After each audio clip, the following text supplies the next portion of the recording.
Here with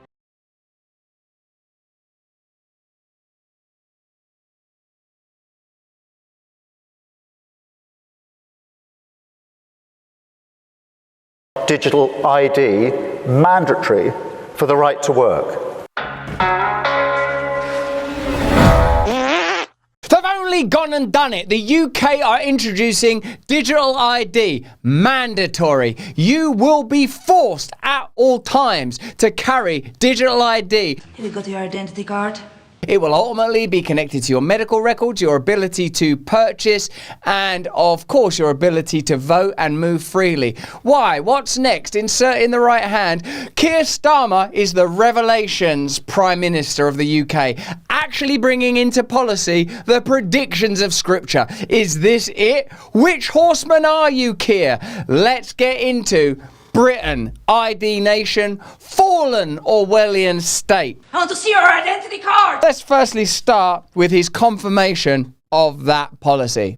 And that is why today I am announcing this government will make a new free of charge digital ID mandatory for the right to work by the end of this Parliament. Let me spell that out. You will not be able to work in the United Kingdom if you do not have digital ID. It's as simple as that. Because decent, pragmatic, fair-minded people, they want us to tackle the issues that they see around them. And of course, the truth is, we won't solve our problems if we don't also take on the root causes, looking upstream.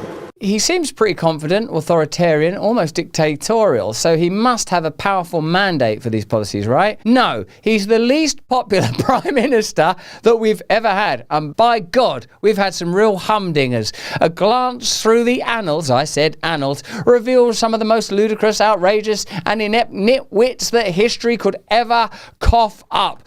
They've come straight out of Eton and all the way to Westminster. They've been through Oxbridge and they've landed in the driving seat of your little life, and here at the pinnacle and the apex we see him now, King of Kings, Ozymandias, Kier Starmer, looming over you in the dead of night. And if you want to work, if you're serious about working, you bloody well will get a mandatory but free. Do you notice he put in free at some point? Free of charge. Like it was like a gift in a pack of Frosties.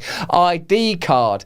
That's what you are being offered. He said previously that it's a bad idea, but now it's a good idea. That's fascinating. Tony Blair, digital ID is the disruption the UK desperately needs. Imagine your health information was all in one place, easy with your permission for anyone anywhere in the health service to see. That your passport, driving licence, anything you need to prove your identity in one simple digital wallet unique to you. You could purchase and pay for any goods or services using your digital ID. Can you imagine, with the ineptitude of this government, the kind of cybercrime that you'll be exposed to? Even if their intentions were good, they don't have the authority and acumen to handle that level of power. But you already know about the Five Eyes countries, right? Because Edward Snowden told you all about it. They share data on one another. They get around domestic laws on spying by sharing data on Australian citizens with the New Zealand government or the UK government with American citizens. You do not give this amount of power to people unless you trust them. And let me know in the comments and chat, do you trust Kier Starmer? Do you think he has your best intentions at heart? Even the legacy media are cynical about this. This is from The Telegraph, a British newspaper. Kier Starmer has reached the stage that signifies the final stuttering demise of every drained, divided and directionless government. Rocked by scandal, unable to constrain the rise in debt,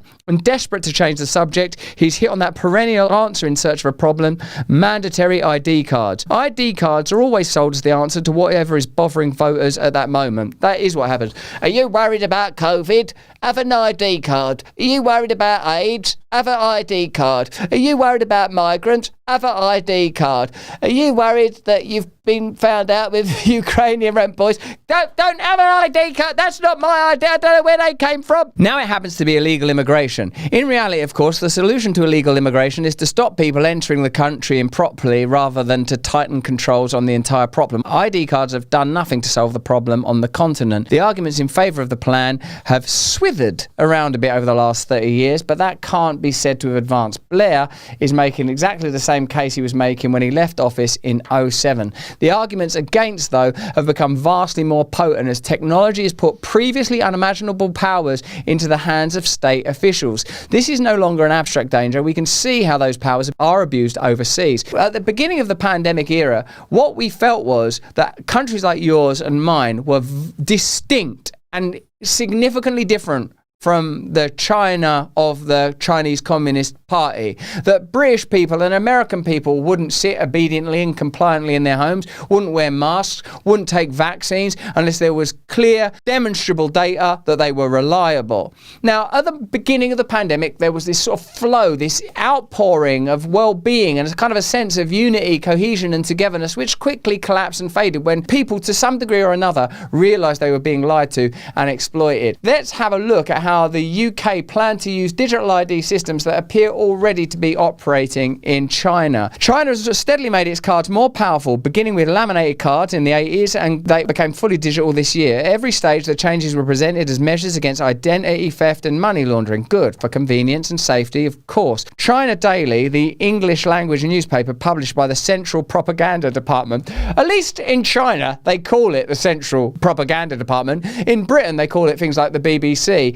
In your country, they call it things like MSNBC. Sometimes they actually don't know that they're doing propaganda. Forgive them. They know not what they do. People go to work, they hang up their coats, they take out their laptops. They think they're doing good and earnest work. We're helping people. We're telling the truth. They get in line for their coffee. They sit there so sincerely. They think they understand so clearly. They think they love their life and the world so dearly. They don't know they're working for the British version of propaganda. At The Guardian, they don't realise that they are paid and corralled trolls, bolted to their desk, bolted to their ideals. It's extraordinary. It's a system that you have to marvel at, except for its malfeasance, where you're not able to see its black-lipped evil, its blue-spittled necromancy. You would have to applaud them for their ingenuity.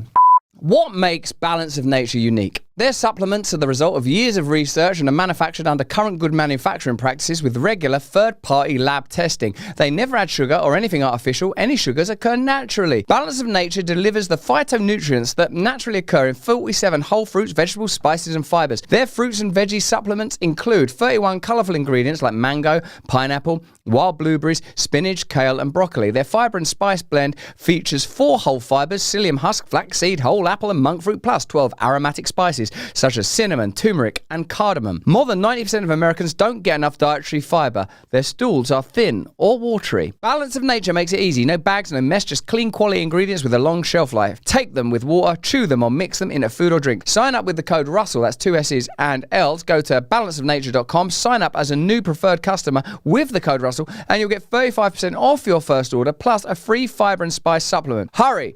The Central Propaganda Department reassured its readers in 2013 that the biometric data embedded in the cards would reduce potential crimes involving identity fraud. In fact, the cards were becoming essential for an increasing number of everyday activities. You now need them to catch a train, apply a job, buy a SIM card, open a bank account or rent a flat. Do you see now that using the mural of recent events, specifically in this instance, the way that the trucker protests in Canada, that bastion of liberalism was handled, where they were condemned as Nazis. If they're Nazis, you can do what you want. Right? They had their bank accounts frozen. Even people that donated to the truckers' cause had their bank accounts frozen. Ingredients are available now. You can see. You don't really have an excuse anymore for compliance and obedience. You can see plainly what's happening with a subject like digital ID cards in the UK. You have the reference point of China. You have the reference point of Canada. So China you might look at as, Oriental, to use the phrase that would have once been used. It's a different place. It's a different world. But Canada is fundamentally Anglophonic, Western, liberal democracy, and they had no problem there with authoritarianism. They just dress it up nicer. They make it boring. They make it acceptable. They sugar the pill. It's not even sugar, it's Before I die, I want stimulant. This puts vast powers of surveillance and control in the hands of state officials. ID cards combined with advanced geolocation and face recognition technology have come to underpin what the Chinese call the social credit system. That means you're given credit for your behaviour and for your conduct. Remember that vast surveillance networks were put in place some time ago, for crime, because they taught you to hate migrants or youths or young black kids or young Muslim kids or young white kids, whatever kids they, convenient, the ones that will stimulate you into a place of hate so they can then offer you a solution. Why don't we have cameras absolutely everywhere? Okay, then, if that's going to protect us and keep us safe. Now those cameras mean that you're continually observed, and that part's already in place. Now we've been trained to carry phones and stare at screens. Now we're being trained to accept the idea of digital ID. But the truth of the matter is, to pivot slightly, that the UK is a place that's full of unrest, a kind of burgeoning rage that can only be correctly directed, if you ask me, and let me know what you think about this in the comments and chat, through an ideology transcendent of the kind of materialism of our time. I mean specifically Christianity. And one of the things that made that march in the UK, that maybe 3 million people attended or 100,000, depends what newspaper you read or don't read, one of the things that was very positive, because we had our reporter, our man Joe, on the ground there, was that people were carrying crucifixes. People were speaking the name of Jesus Christ. Just the name itself is a rebuke and repudiation to the demonic forces that are seizing control through human institutions, and through measures like digital ID will implement that further. It's in the Bible. This is what they do. They seize control of our operating systems and then they use it to implement evil and total control. Here's Kier Starmer saying that the United Kingdom marches sent shivers through the spines of many communities. I wonder what he meant by that. Of course, what he'll say is that it was a threat to non-white people. But we had people there, and those folks are not racist. That march that we had here 2 weeks ago in London, in Whitehall, that sent shivers through the spines of many of our communities well away from London, not just those in the immediate vicinity. So there's a battle for the soul of this country now as to what sort of country do we want to be, because there is a battle for the soul of the country. That is true. Inadvertently, Kier Starmer has described the exact dynamic, but while doing it, he's been careful to demonise a significant portion of the population that are clearly concerned about migration and the nation's identity. And they're right to be. If you to ask me, and I suppose you are because you're watching this, I would say that all of our shared focus should be on centralised power within government and corporate power that goes beyond national government. Globalism is the real threat. There's no question that part of globalism is mass migration, and one would say unmediated and not correctly checked or regulated migration. That's clear that that's causing problems in communities, notably obviously Epping and a variety of others. But this is what I strongly believe, and what I urge to you is that we must find ways of living lovingly with one another when it comes to our actual geographical locations, our streets, our towns and our communities. Because if we can't do that, they can manage us, they can arrest us, they can control us. Who are the institutions that benefit from migration? Yes, you could argue that the migrants themselves might benefit from economic opportunity. In extreme and plausible and real and authentic cases, they benefit by being granted refuge from whatever dangers and dread they fled. That's important, that's not nothing. But more important is, how is migration used? Look, in the ID card instance, you have a very deliberate, clear, tangible example. The issue of migration is being used to legitimise ID cards. One, it is being used to fuel discontent between ordinary working people that might otherwise have affinity and even affiliation with one another. Three, it's creating suspicion and cynicism and doubt among people when they're walking and working and living in the United Kingdom. Concerns about housing and doctor's appointments and very real, significant and important issues are all being located on the issue of migration. We have to start thinking several moves ahead. If we focus entirely on migration and the issue of migration, what are they going to do? Well, maybe they'll say we're controlling migration now. Maybe they'll introduce digital ID cards. I want you to imagine, just as a thought experiment for a moment, that every single migrant in the UK or the USA was instantly removed right now. Who's in power? now in this new cleansed and perfect land of yours? Who's in power now? Is it the same government? Is it the same institutions? Is it the same media? It is, isn't it? And how are they going to continue to deploy and exercise that vast and terrible power over your lives? What do you think will meaningfully and really change? I'm not arguing about the particulars of the subject of migration and the concerns that people have. I'm saying that it's very, very important that we don't tumble into a trap of myopically focusing on a single issue, but instead focus on what that issue might represent, and how, like when I spoke to Tommy Robinson, for example, he said that the media portray the subject of migration in a particular way and the government benefit from migration in a particular way. Media, government. So who's the real baddies and where should our attention be? I really believe in all of you that are dedicated to patriotism, because I recognise what's behind the idea, a kind of control, a kind of delicious nostalgia, a kind of righteousness, a kind of reverence for ancestors and a hope for the future.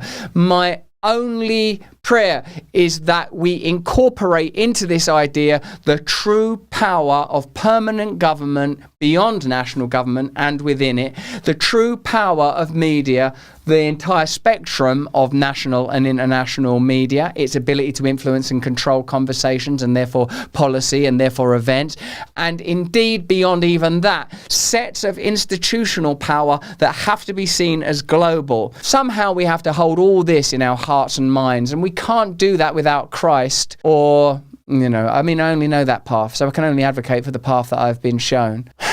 The absolute love available through Christ. That's the only path. That's just what I think, though. Let me know what you think in the comments and chat. Get Rumble Premium to get additional content every single week. Not